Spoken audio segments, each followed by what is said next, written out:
Hi guys, welcome back to my channel. মাছের মধ্যে বাঙালি রান্নাঘরে সকলকে স্বাগত জানাই। আজকে সরস্বতী পুজোর দিন। আজকে আমি রান্না করতে চলেছি খিচুড়ি। নমস্কার। প্রথমে আমি কোনাটাকে গরম করে নেব। তারপর এর মধ্যে 2 চামচ সাদা তেল দেবো। তেলটা গরম হয়ে গেছে। এবার এর মধ্যে আমরা কেটে রাখা ফুলকপিগুলোকে দিয়ে ভেজে নেব।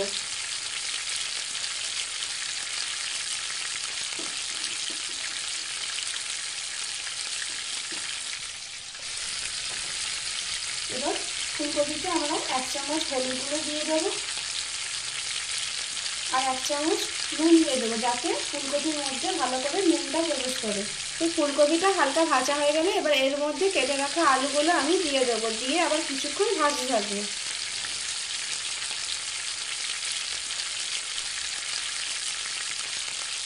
এবার কেটে রাখা গাজরগুলো আমি এর মধ্যে দিয়ে এটাকে ভাজতে থাকবো। তার সঙ্গে ডিম কড়াইগুলোকেও দিয়ে দেবো। সবজিগুলোকে বেশি ভাজার দরকার নেই, সবজির মধ্যে থেকে থাকা কাঁচা গন্ধটা চলে গেলেই হবে, কারণ এটাকে আমরা আবার খিচুড়ির মধ্যে সেদ্ধ করব, সেই জন্য। এবার আমরা এতে কেটে রাখা বাঁধাকপিগুলোকে দিয়ে দেব। বাঁধাকপি থেকে একটু জল বেরিয়ে গেলেই হয়ে যাবে। এবার এইগুলো সবগুলোকে ভালো করে ভাজতে থাকবো।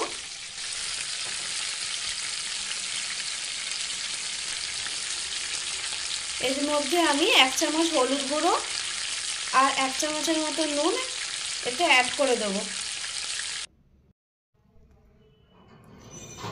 এবার আমরা কাঁচা সয়াবিনটা এর মধ্যে দিয়ে 2-3 মিনিটের মতো ভেজে নেব। ভাজা হয়ে গেছে। এবার এটাকে আমরা নামিয়ে নেব। এবার এর মধ্যে আমি ঘিটা দিয়ে দেব। দিয়ে যাতে ডালটার গন্ধটা ভাজলে ভালো আসে, তার জন্য এর মধ্যে আমি 2টো তেজপাতা দিয়ে দেব। এবার 150 গ্রামের মতো আমি মুগ ডালটা এর মধ্যে দিয়ে কিছুক্ষণ ভেজে নেব। একটু লাল ভাবটা আসলে তারপরে আমরা নামিয়ে নেব। আমরা মুগের ডালটাকে লাল লাল করে ভেজে নেব, তাহলে খিচুড়ির স্বাদটা আরো দ্বিগুণ হবে। মুগ ডালটা ভালো করে ভাজা হয়ে গেছে। এবার আমরা মুগ ডালটাকে নামিয়ে নেব। এবার আমি 2 চামচ ঘি দিয়ে গোবিন্দভোগ চালটাকেও ভেজে নেব।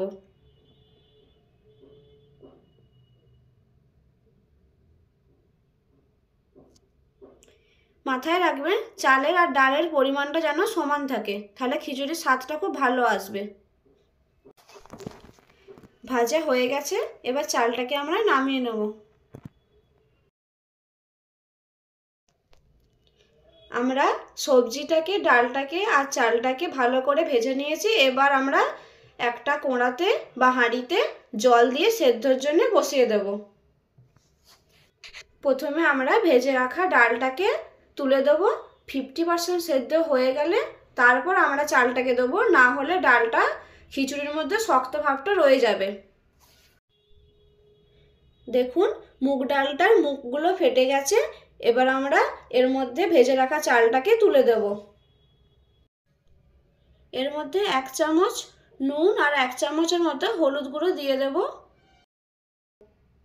এবার আমরা ভেজে রাখা সবজিগুলোকে দিয়ে দেব। দিয়ে ভেজে রাখা সবজিগুলোকে সেদ্ধ করব চাল ডালের সাথে।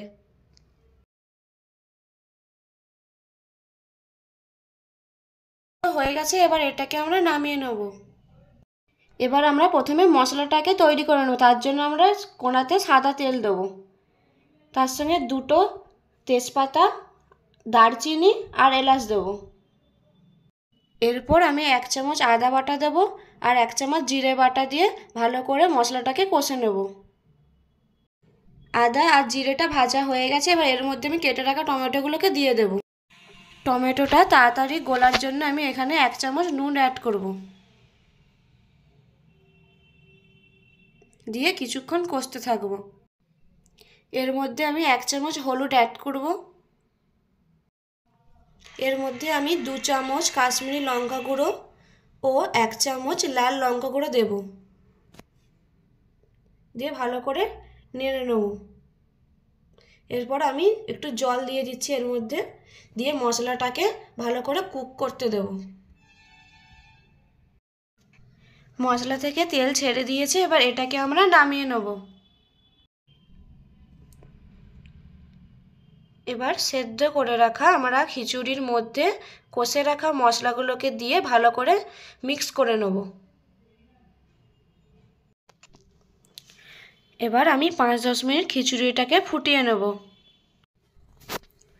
এবার আমরা ছাড়িয়ে রাখা মটরশুঁটিগুলোকে এর মধ্যে সেদ্ধ হওয়ার জন্য দিয়ে দেব।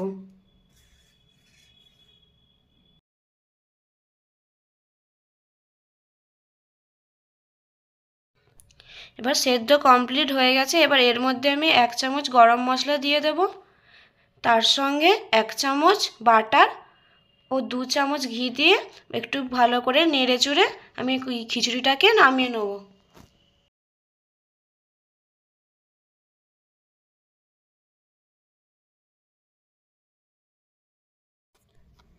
এবার এটা খাবার পরিবেশনের জন্য সম্পূর্ণ হয়েছে। আমার রান্না যদি আপনাদের ভালো লেগে থাকে তাহলে like, comment, share and subscribe করুন।